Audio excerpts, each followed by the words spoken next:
my wife do this. Conversation by force. The first time ever a man has forced his wife into a conversation.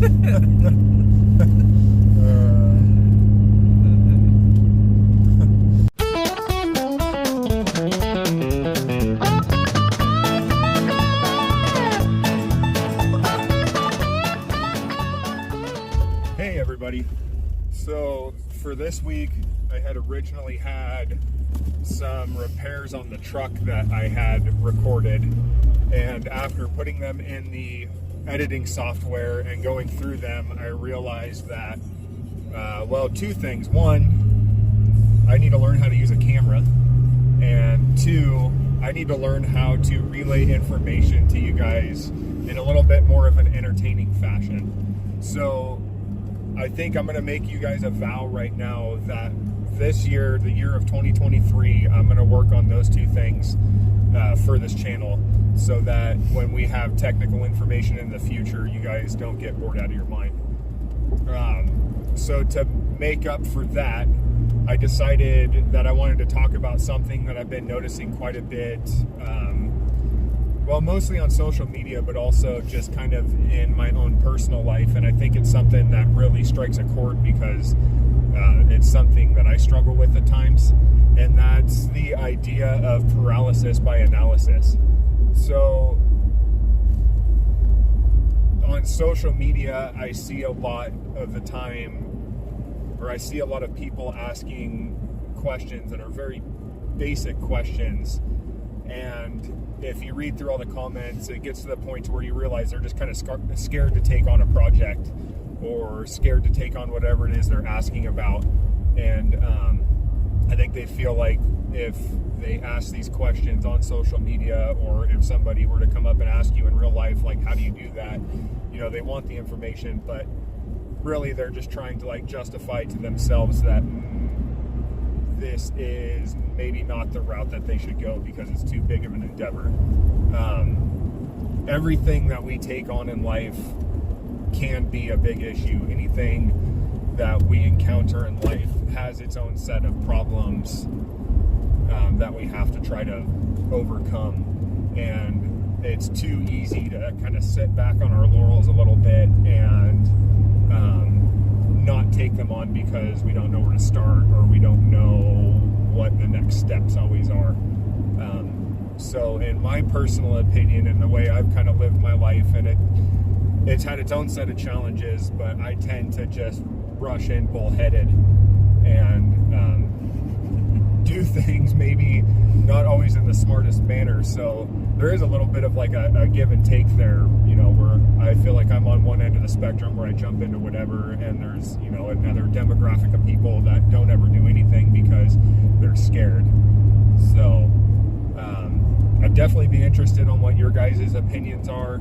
You can throw some comments down in the comments section. You can give us a thumbs up if you want.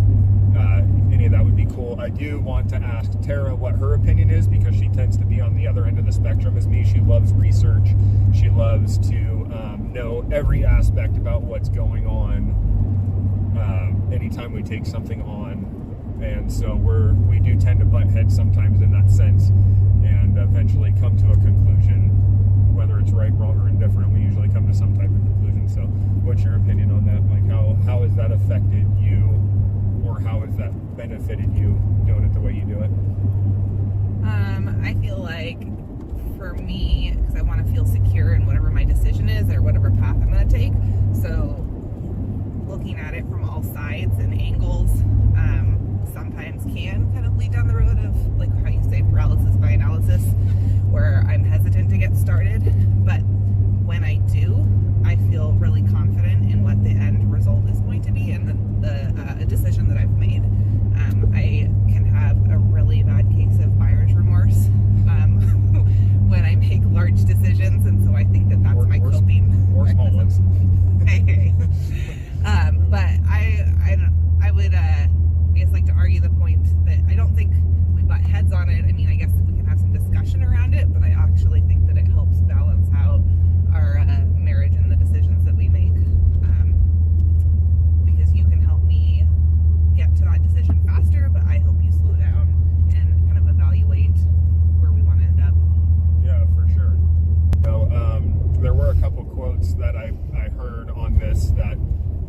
sum it up a little bit.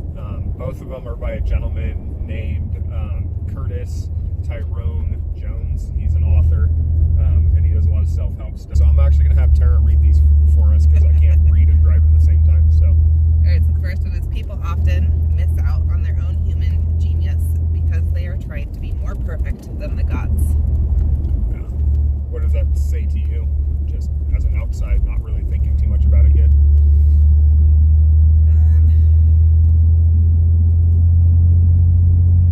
I definitely have a few things. Yeah. I guess that if you're, you know, if you, and I am definitely at fault for this, of like trying to be perfect in everything that I do. I mean, I've noticed this really in my work, like with my employment. When I'm working on a project, sometimes that I want to fine tune it so much that I mean, I guess I'm too critical. Like, so maybe the end product really is perfect, but I always think that it can be more perfect. So you kind of end up beating yourself up. And so even, you know, if you're the person that you report to, or the person above you, or the person that you're doing this for thinks it's a great product, sometimes I think I'm still too critical of myself, and that I could have done better, or I could have done it differently. So I guess that's where a little bit of that paralysis by analysis comes in, and that sometimes if I, you know, am able to research and figure out my best path, then I'm going to feel really good in what that end product is, and maybe not be as critical. Yeah. I'm definitely a perfectionist. Yeah, I agree. That's I think that's probably one of the biggest drivers of the whole paralysis by analysis idea, is that by nature, I think people just want to strive to be the best that we can possibly be. I mean, there's definitely outliers out there that maybe aren't that way, but I think just as a generalization, we all want to be the best. We all want to be number one. And I'm only slightly competitive. only slightly. I think that we need to remember in this situation, so it says that, you know, we lose our own genius by trying to be as good as the gods, I think is essentially what that said. And the thing we need to remember is that nobody's going to be perfect, because there's always a million different ways to do things, and there's always a million different angles to come out on something. And so really, what is perfect, and what would make you quote unquote godlike in whatever endeavor it is you're trying to go after, right? So we need to remember that if we sit there and we think and think and think, and we research and research and research, trying to move towards this quote unquote godlike act, and then we never make a movement at all, we're actually farther behind than we would have been if we would have just jumped in, or, you know, done like a base set of research to like give us a basic understanding of whatever it is we're going after, and then jumped in from there and kind of figured it out. So I think it's more even like not just when you're like researching something or in a product, or, you know, a project, I guess.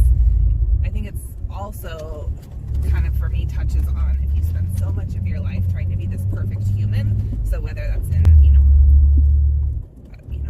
I guess I would always want to play by what my internal morals are. But if you spend so much time trying to be this perfect person, are you really enjoying the human experience of your life? And I think part of that is making mistakes and learning from them and picking yourself back up. And if you are so much perfect that you are godlike, you're not going to have that experience. I think back to like when I was in my early 20s and all of the stupid crap that I did, and, you know, things probably could have ended up very differently in a lot of the different scenarios that I put myself in. yeah, for sure. But I learned from those, and I think that it makes me a better human, a better mom.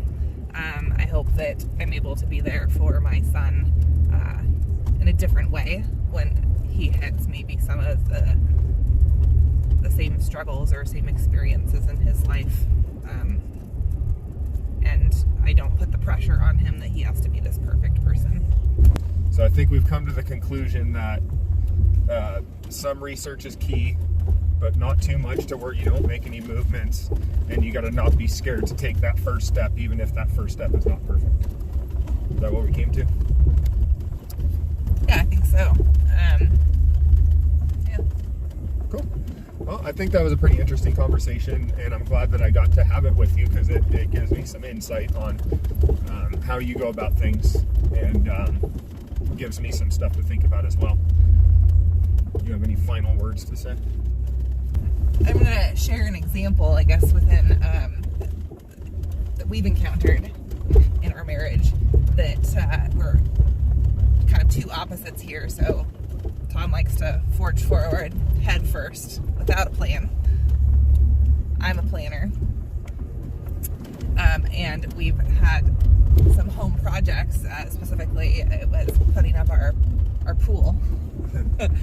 And Tom just dove in and realized partway through, I don't even remember what it was specifically now, but we had to take some steps backwards. And it was something that I had pointed out from the beginning, but he didn't really want to follow the plan. He wanted to just jump in and get it done. And I definitely appreciate that, because it can make things move along a lot faster. However, in this particular scenario, it led to having to redo something. So it's definitely a balancing act, and allowing yourself to plan some, but not being so paralyzed by that planning process that you don't actually start moving forward. Beautifully said. I deny all accusations against me on not listening now. I mark them in my calendar. Just like I mark all the times that I'm right. Okay, so with that being said, I really enjoyed the conversation. Hopefully you did too. And I'm going to go ahead and ask you again to throw a comment down in there if you have anything to say on the subject. And hit the like button if you got any value out of this. It lets me know if I should keep on these silly rants like this, these thoughts that I get, or if I should just keep my mouth shut. So, with that being said, thanks again for watching, and we will catch you on the next one.